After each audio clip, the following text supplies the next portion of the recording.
market movers. This is The Pulse with Francine Lacqua. Well, good morning, everyone, and welcome to The Pulse. I'm Francine Lacqua here in London. Now, U.S. President Donald Trump is on his way back to the White House after a whirlwind trip to China for one of the most anticipated summits of the year. Well, President Trump had said he wanted the focus of the talks with Xi Jinping to be on trade, but few concrete deals were announced. Now, the leaders did discuss Iran, with China's foreign minister calling for the Strait of Hormuz to be reopened. In an interview, though, with Fox News, President Trump said the U.S. does not need the strait to be open at all. We now produce more than if you combined Saudi Arabia and before the war, if you took Saudi Arabia, Russia, put them together, we're doing twice as much oil and gas as they are. Think of that. It's amazing. Venezuela that was we're two. Called drill, baby drill, right? Oh, well, I mean, when you really think about it, if they have a problem with Iran, and they need the strait more than we need it open, we don't need it at all. We don't need it at all. We don't need it at all. Well, let's get straight to Min Lo, Bloomberg's China correspondent, who joins us now from Beijing. Min, so talk us through where the two leaders actually stand on the Iran war now. Yeah, interestingly, if you look at the Chinese readout of what took place between Trump and Xi yesterday at the Great Hall of the People, the Strait of Hormuz and Iran did not appear in the Chinese readout at all. Of course, it got a lot more space in the U.S. version of the readout, with President Trump saying that China has agreed to play a bigger role in trying to bring about those peace negotiations, and that China is against the militarization of the Strait of Hormuz, that it's against the imposition of tolls in the area, and it doesn't agree that Iran should hold any nuclear weapons. We heard from the foreign ministry as well, saying that yes, they want to foster those dialogue, but again, it doesn't really offer anything new or specific in terms of what sort of leverage China is willing to use on Iran. The U.S. also says that China is willing to buy more oil and gas from the U.S., but lack of specifics in terms of volumes. And again, we asked this question to the foreign ministry earlier this afternoon at a press briefing, and the spokesperson sidestepped the question, simply saying that restoring peace is the most urgent matter right now. Min, President Trump also says some fantastic trade deals have been done.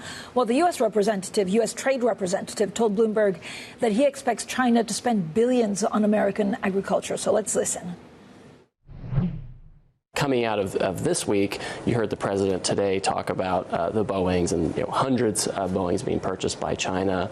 We already have a soybean deal with them from our prior meetings of 25 million metric tons a year over the next 3 years, and we expect to also see an agreement for double-digit billion purchases of ags over the next 3 years per year. We want to focus on non-sensitive goods. We think we should be selling them. Things we think we should be buying from them, trying to facilitate trade in that area, and then from there, we'll be able to interact with our Chinese colleagues and negotiate with them. Min, has President Trump secured some wins around trade?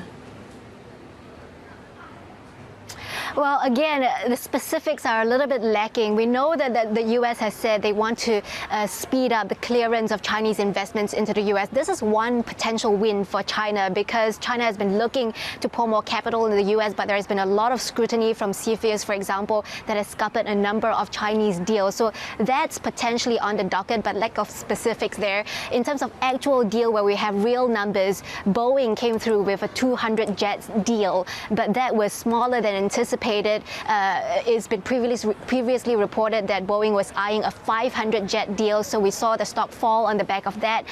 No forward progress on soybean, because that was already agreed upon in Busan, and China is on track to fulfilling those 25 million metric ton of soybeans. But beef as well, we mentioned this yesterday, China approving the licenses of hundreds of these beef plants in the U.S. after allowing those licenses to lapse last year, and this is something that is quite crucial as well.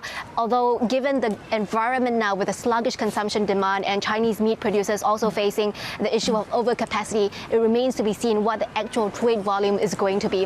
One major disappointment has been on the tech front, right? Because there's been so much anticipation about Jensen Huang being the latest addition to that delegation.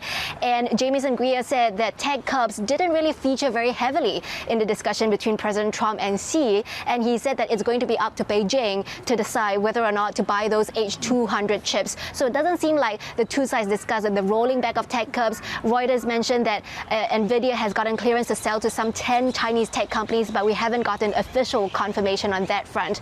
Rare earths as well, Jameson Greer said that he would give a passing grade to China when it comes to that, so suggesting that there is some level of satisfaction about the recovery in shipments of rare earths. Min Min, thank you so much. Min Min Lo there in Beijing. Now, President Trump's comments, of course, on the Strait of Hormuz and everything else, that Min Min was also really explaining, are fueling inflation concerns. Shoqat Bunglawala, EMEA head of multi-asset solutions at Goldman Sachs Asset Management, joins me now. Shoqat, we've made it through Friday. It's just been a big week, like the last couple of months have been, because you have AI pulling in one direction, you have inflation concerns, and then there's an added layer of geopolitics. What do you think is driving the markets right now? Sure. So firstly, great to be on, Francine. Thanks for having me. So I think that firstly, it's worth noting that notwithstanding what's now roughly about 10-week closure of the Strait of Hormuz, global growth's actually held up pretty well. US growth is expected to come in at around 2% for the full year. We saw Q1 GDP at 2%, and in some ways that's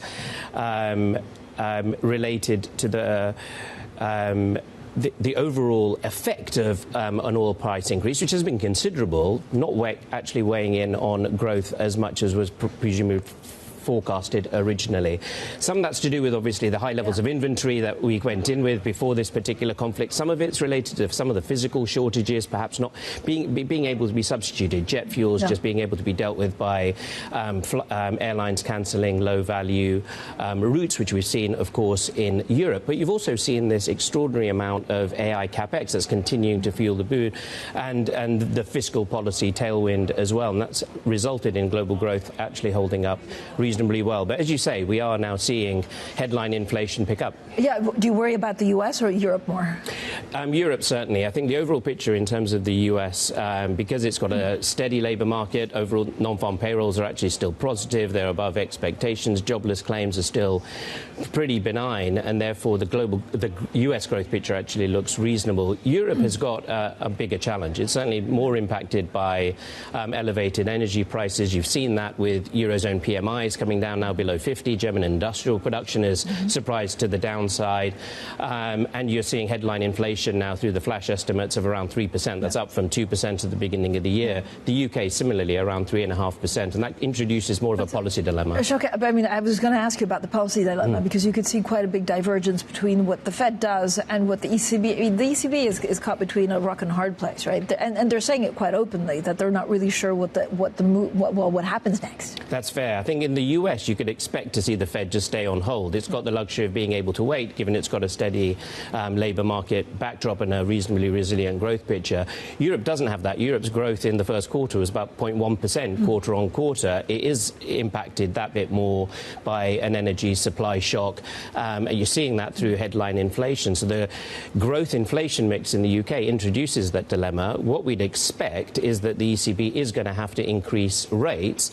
It may well expect that's going to have a downside impact on growth as well. So it may be a temporary increase, but they do have the benefit of starting from a low point. Right. Rates at 2%. It's got the ability to perhaps increase by a couple of 25 basis points hikes this year with a view of then easing next year. And that's what essentially the market's pricing. So, Shoqat, I mean, what's the danger then for the Bank of England that starts from much higher, right? Also given all of the volatility because of politics. Yes, and the Bank of England certainly in a tough spot as well. The market's now priced in something like 3 hikes for the UK from its 3 3/4 rate. We think that's probably a little bit high, recognising they are already in restrictive territory. It's certainly positive that the most recent prints on growth were above expectation.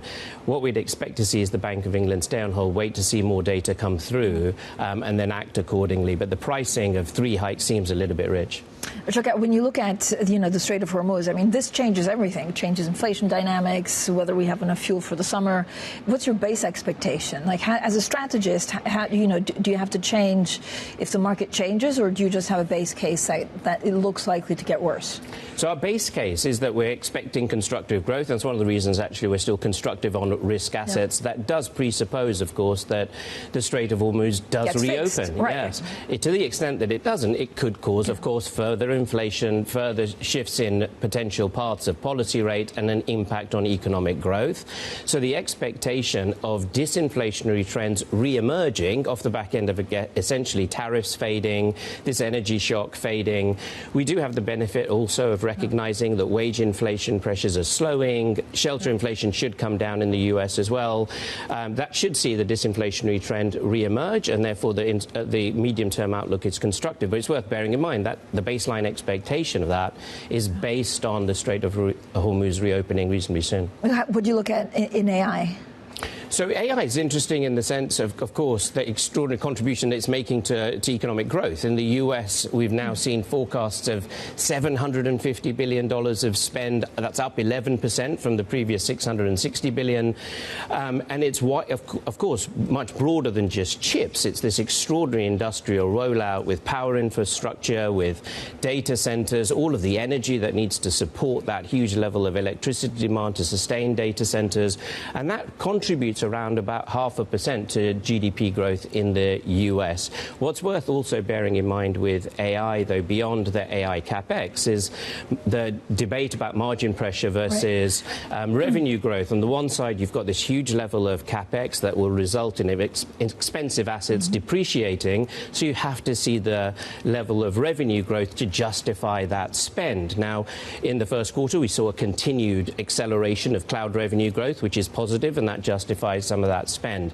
And then secondly, you need to see a much wider adoption of AI. You're already seeing that, of course, play out, but that market is competitive as it relates to AI models. And whilst the path of monetization remains unclear, the clearest beneficiary of AI capex at the moment is semiconductors, and that's essentially what you're seeing play out in the markets. Yeah, and that's been very clear this week. Thank you so much for joining us. Shoqat Bunglawala, EMEA Head of Multi-Asset Solutions at Goldman Sachs Asset Management. Coming up, pressure on the UK Prime Minister, a speculation about potential challengers for the UK's top job. Details next, and this is Bloomberg.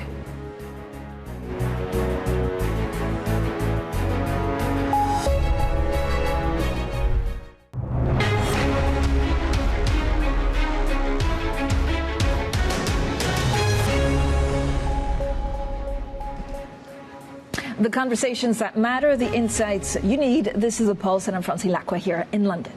Now, a potential challenger to the UK Prime Minister Keir Starmer's leadership has put pressure on UK gilts, but the contest is likely to be drawn out. Bloomberg opinion columnist Adrian Wooldridge and Bloomberg's John Stepek are both here. So I couldn't wait, actually, to get you both on to try and talk about how British politics has changed. Now, you have some really funny pieces. I mean, funny depending on where you live. But, it's just completely, different system, and now there's a real contest race to replace the Prime Minister. Well, absolutely. The Labour government came in to replace the chaos of the Tory years, and it's replaced it with the chaos of the Labour years. I mean, it's quite an extraordinary transformation. A government with a big majority, a lot of goodwill of the people behind it to sort things out, and produce chaos.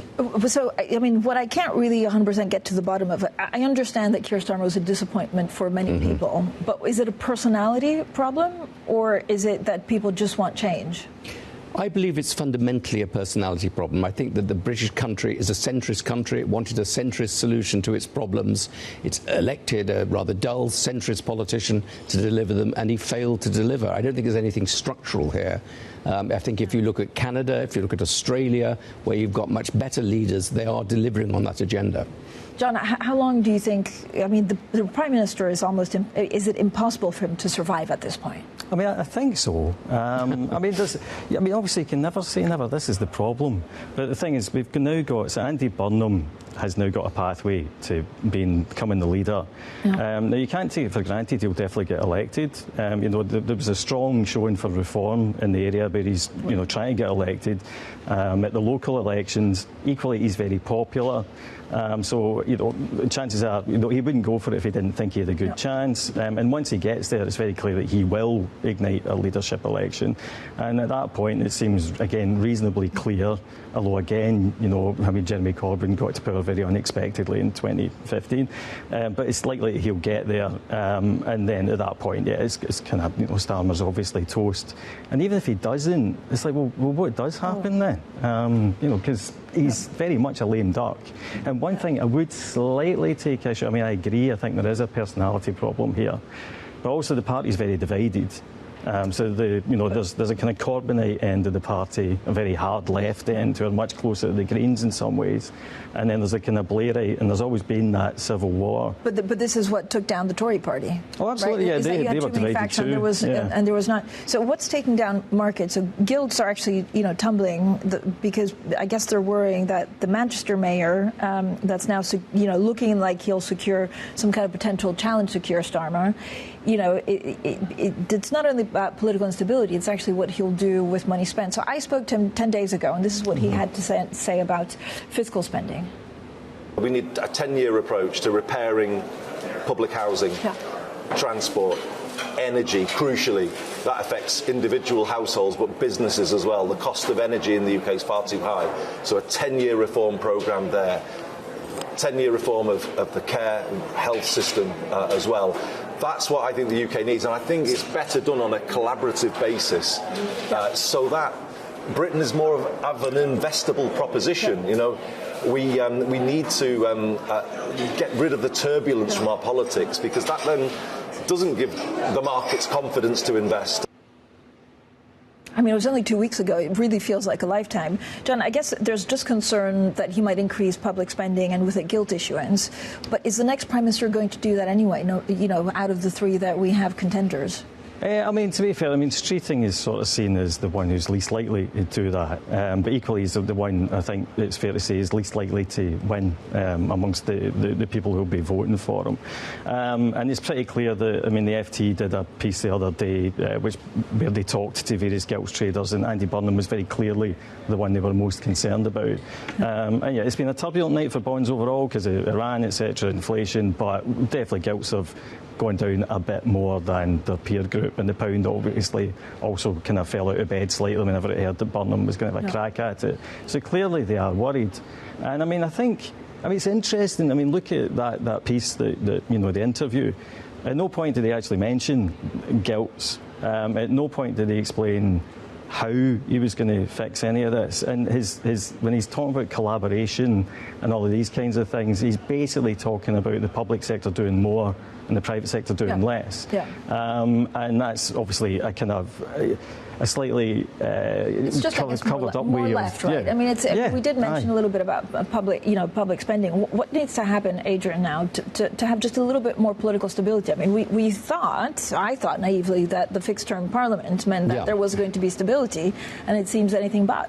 One problem is it's going to take quite a long time for this to play itself out, and that means a lot of uncertainty for the markets, because Burnham has to win a by-election, and then when he gets into Parliament he has to go through the whole leadership process, selection process, so it's not going to be resolved very rapidly. But I would counsel against the idea that the bond markets might have that Burnham is a wild man of the left. He made this very foolish comment about not being in hock to the bond markets, but he's a fairly sensible, pragmatic leftist. His mayorship of Manchester has been characterised by slow, pragmatic problem solving, much of it very popular, particularly with taking the buses into regional control, local control. He's a pragmatic politician, and one of the arguments presented against him by his own side is that he's a shapeshifter. He started out as a fairly loyal Blairite. He's cut his cloth according to his sail according to the wind, and that's actually not a bad thing to have in politics. So I wouldn't. He's not going to crash the markets or anything like that. Adrian, you had a wonderful book actually looking at what's been happening in politics around the world, and actually how you get back to that center that you were talking about. But is there a blueprint for, I guess politics is ruptured across Europe, here in the UK? Very much so. How do you bring the two together? I think there is a sort of blueprint, a sort of centrist blueprint. We've seen it in Australia. We've seen it in Canada. More energy production, more control of immigration, but also mix that with a pro-business sort of policies and a focus on bringing sort of order to the streets. I noticed that the mayor of San Francisco used to be a complete disaster, a complete mess. The new mayor of San Francisco has been sorting out the drug markets, closing the drug markets, dealing with the tent cities, getting some order into government. And his popularity rating is about 74%, I think, in the latest poll. So there is an agenda for a pragmatic problem-solving left with a little bit more public spending, but more focus on just making the lives of regular people better. And I think the fact that Burnham has been the mayor of Manchester, running a city, and actually doing the running, I think, rather than Boris Johnson, who sort of presided over the running of a city, actually bodes well. A lot of the problems that really upset people aren't anything to do with the bond market. They're to do with the fact there's litter strewn all over the place. What does that, I mean, how do you explain, reform, has been doing well, but also in the polls, it's quite incredible from, where it was to where it's now. Yeah. How do you explain that? I mean, I think it's pretty simple. I think that, people have consistently voted for politicians who will tackle things and make them feel secure. Immigration is a massive issue in people's minds, and it's something that I think people in our position are often slightly squeamish about talking about, but that's something that people are worried about, and it's obviously the reason that reform are leading. Now, on the one hand, the good news for any incumbents is that immigration is falling. But that's because it went so high post-COVID. And I would be surprised if it doesn't continue to be an issue. So this idea of making people feel safer, and I think I absolutely agree with Adrian on cleaning up litter, taking kind of more a sense of control over one's borders would definitely help, and it would take some of the steam out of reform. Whether or not the current party can do that or do it convincingly is another matter. Because I think you're right about Burnham. My main question is, will he be able to corral the kind of left of the party tightly enough to make sure that they do cooperate? Because that has been the thing that, the rebellion in 2025 is what did for Starmer ultimately. Totally. Adrian, so you've published also this book, which is a great read, called Centrist of the World Unite. I mean, is this really a test case of the future of not only the UK, but of politics in Europe? Oh, I think it is very much a test case for that, because the Labour Party still has a big majority and will continue to have a big majority till the next election. So it's the last chance that they really have to assert an agenda. And as I said, the problem with Starmer was that he didn't really lead the party. He just shifted from one thing to another. I don't think it was a problem with a centrist agenda. I don't think there's a great desire for a reform party agenda in this country, or for a Green Party agenda. I think there's a desire for somebody who can clean up the mess and do things, and Starmer did it. However, if the rest of this Labour government is absorbed by internecine fighting, and if whoever succeeds Starmer doesn't get a grip on the party, then we will definitely go to a more radical direction. Thank you both for joining us. Bloomberg opinion columnist Adrian Wooldridge and John Stepek, who writes Bloomberg's Money Distilled newsletter. Coming up, pressure on gilt and the pound as speculation swirls about Keir Starmer's political future. We'll have a look at markets shortly. This is Bloomberg.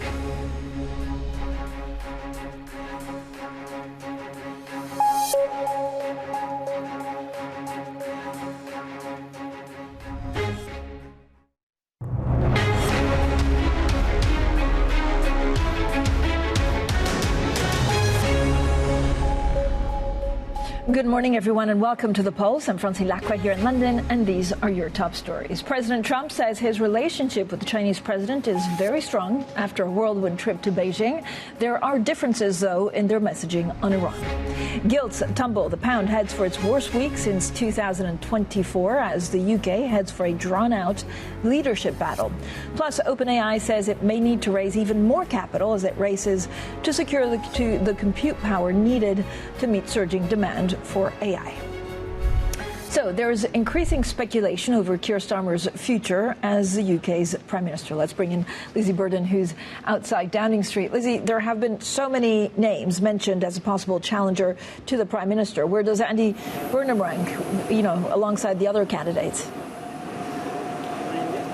Well, At the moment, he's Polymarket's favourite, and according to YouGov, he's the only senior UK politician to poll positively among voters. But Francine, there are so many hurdles in his way between where he is right now as Mayor of Greater Manchester and that black door behind me.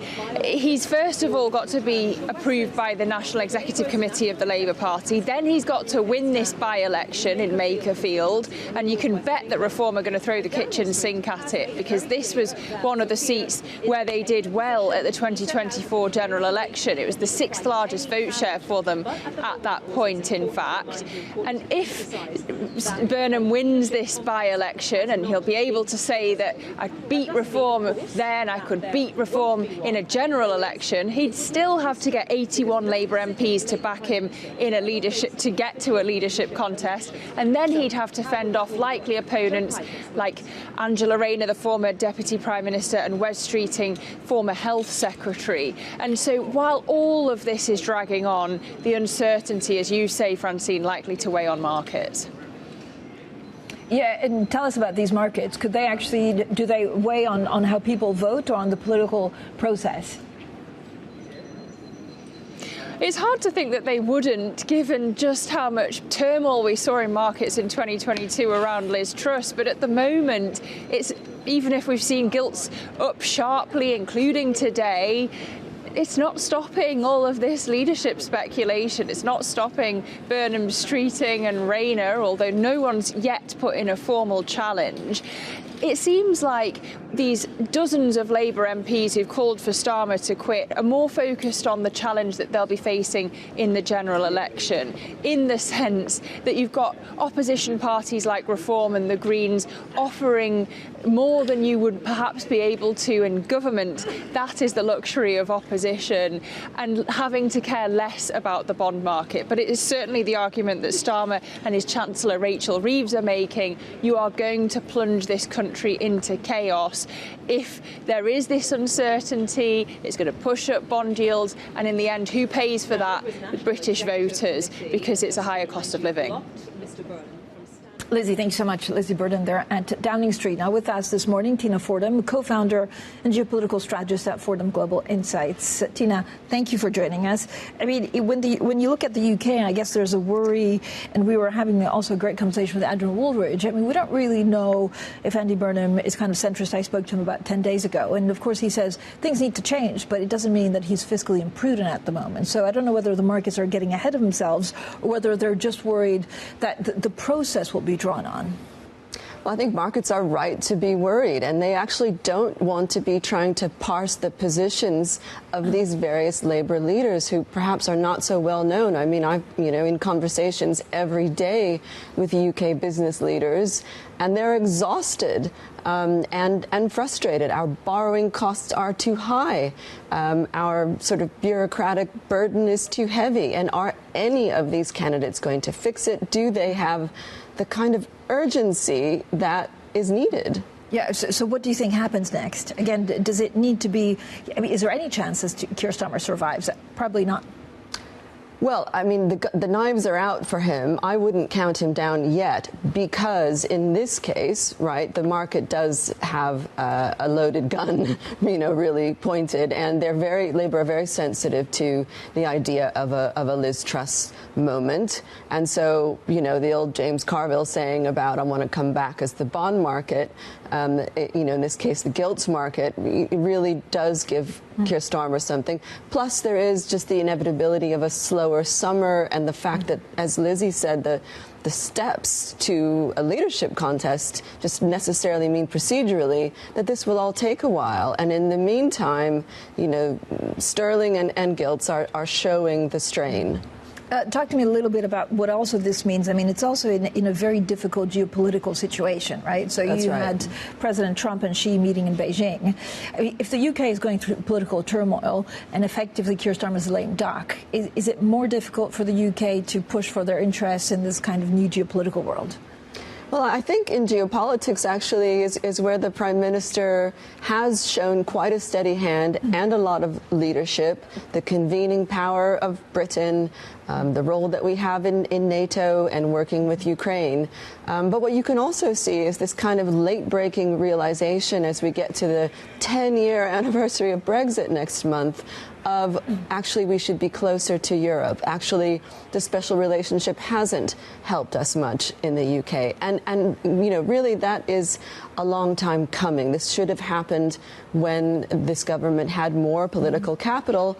And you know, look at how long it takes just to agree something on student exchanges, arguably the lowest hanging fruit. Tina, talk to me a little bit about your main takeaway from this Xi-Trump summit. So it was kind of, it was going to plan. They were quite friendly, but differences on Iran and Taiwan. So for me, it's all about the power dynamic. And, our advice to clients was that Xi Jinping would negotiate and would orchestrate this as though China holds the cards. And that's exactly what's happened. So Trump will be able to, point to some successes, the orders for aircraft and perhaps some U.S. shale gas purchases. But, the Chinese are very careful with their signaling. They bought as many Boeing as they bought of French jets, so that's saying something. So there's just a number of these kinds of slights and messages all about showing that China's in pole position. And then that very stark warning about, we can have good relations as long as you don't say boo about Taiwan. And Trump got very quiet. How much does the U.S. need China to push things along to reopen the Strait of Hormuz? And did he get any of that behind closed doors? Well, according to Trump, he doesn't need China. But, of course, he would like China. I mean, Trump would like to have something like the Gulf War coalition of the willing. It's not materializing. So, China does not need to resolve what it regards as America's mistake in taking on this war without an exit plan or a strategy. And if you listen to Republicans, I was in Washington 2 weeks ago, they say this was a jujitsu move against China's two cheap energy sources, Venezuela and Iran. Well, it's not really transpiring that way. So what do you think happens next? And actually, how much does it? I mean, President Trump can say he doesn't need the strait to be, reopened, but he also has midterms, and he needs oil prices and gasoline prices to go down. Well, that's where, the economists are scratching their heads about why a bigger energy shock hasn't landed. I still think that's probably coming. And, of course, everyday Americans being so dependent upon gas prices at the pump really are feeling the pain. But if you contrast, Trump's 35% approval ratings to Starmer's 1% approval ratings, you can see that Trump still has, quite a bit of political capital. His core supporters are still there. It's hard to see how a diplomatic resolution emerges out of Iran. I think we're heading toward a kind of a frozen conflict with periodic episodes of threats and attacks. We've seen how that impacts the markets. Markets have decided they can live with this, right? They can live with a kind of a slow walk. But can they live with it, or can they live with it thinking that actually at some point it'll be resolved? Because there was a lot of optimism in the markets. Well, so the optimism, as we know, is fueled by AI, and, the market kind of goes through various moods about this. I love, by the way, how we talk about markets as if there was a person with a mood. Yeah, kind of anthropomorphized on them. I mean, the markets will care about the strait again when there is another threat. And at the moment, of course, those military assets are still concentrated there, which of course leaves Taiwan exposed. Just going back to that point, Iran has worked out that being able to charge a toll in the Strait of Hormuz is a more effective weapon against the United States and the global economy than a nuclear deterrent ever was. So we've got a new source of uncertainty there. In the meantime, you can see plans for alternatives to the strait being discussed. They will, of course, take time, but I'm not hearing much from market participants who are worried.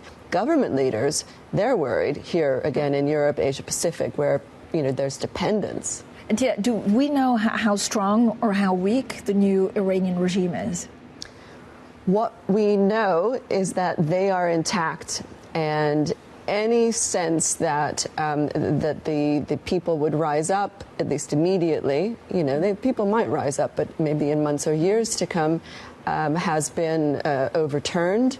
This regime is in charge. It is deeply institutionalized. It has, many competent individuals. And I think that speculation about this leader or that leader, this isn't a key man kind of a system. And that's something that Iran experts knew, but apparently not the war planners. There is a stronger presence, it seems, from the IRGC, the military wing. But they think they can outlast Trump, and I think they're right. Tina, so the last couple of minutes, actually, SCMP is saying that President Putin will visit Beijing, and this is only days after, the departure of President Trump. What can we expect from that relationship? Well, Putin could really use a little bit of brotherly love in this friendship without limits that Russia has with China. That having been around for a couple of decades, rumors really abound about Putin's political capital. But he has been really hurt by the internet ban inside Russia. Because for all of the, famous patience and tolerance of the Russian people, banning the internet, which was reportedly a reaction to Putin's own fears of assassination and kind of GPS targeting, has, perhaps been the straw that breaks the camel's back. But Russia's very much the junior partner. And as we head into the kind of summer fighting period with Ukraine, he's going to be looking for support from China, and he'll probably get that, but highly conditional. So interesting. Tina, thank you so much for joining us. Tina Fordham, co-founder and geopolitical strategist at Fordham Global Insights. Now, China's dominance in the supply of rare earths has been one of its key bargaining chips in global trade disputes. Bloomberg Originals has been looking at how the U.S. is working to reduce its reliance on Beijing for the critical raw materials. Here is a preview. It doesn't look like much, but this is the prize for the rest of the world in trying to catch up with China. We need rare earths. China owns them, processes them, refines them, and sells them. The entire supply chain is built around Beijing. No matter what you do, you're always kind of beholden to China. Rare earths are really the backbone of modern technology. China's the ballgame. They're 80 to 90% of production and processing of rare earths that go into all equipment around the world. And China's shown it will use that dominance as geopolitical leverage. The main use of rare earths are in these powerful, high-performance magnets. China's capacity for magnets is vast compared to the rest of the world. When Donald Trump returned to the White House in 2025 and rebooted the US-China trade war, China responded with export controls on rare earths that exposed just how much Western manufacturing still depends on China's supply. The automotive industry came out and not so quietly said, we are going to have to shut down factories if we cannot get these permanent magnets. That shock set off a broader scramble to build a new supply chain from mine to magnet. This is a story about not letting one country hold all the chips on what is a very important supply chain.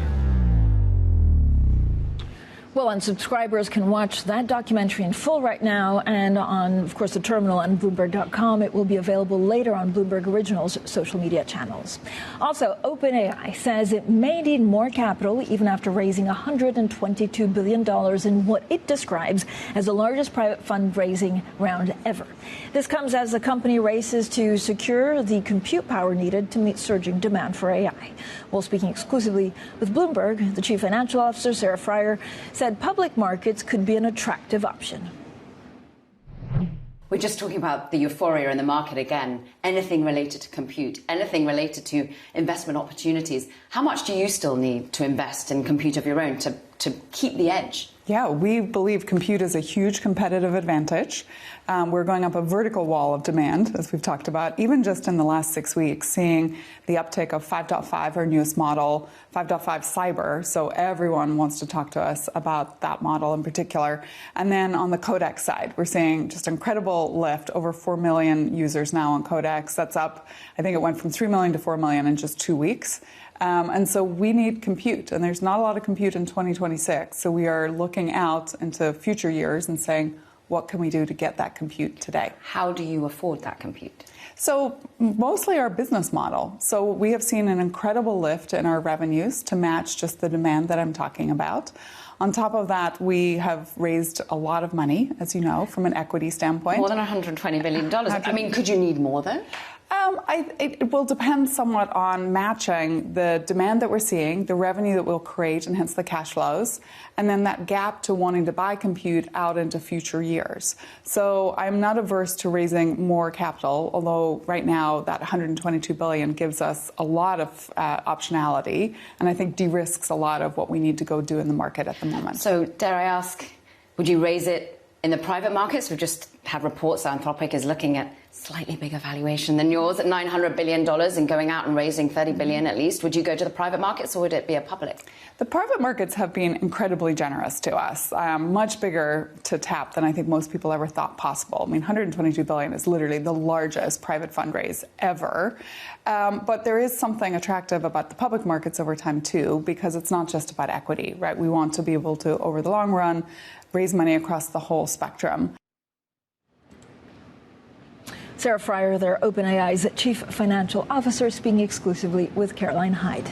Now, coming up, we'll be live at the Africa Chief Executive Forum in Rwanda, where we'll be joined by the Chief Executive of one of Africa's biggest banks. That's coming up next, and this is Bloomberg.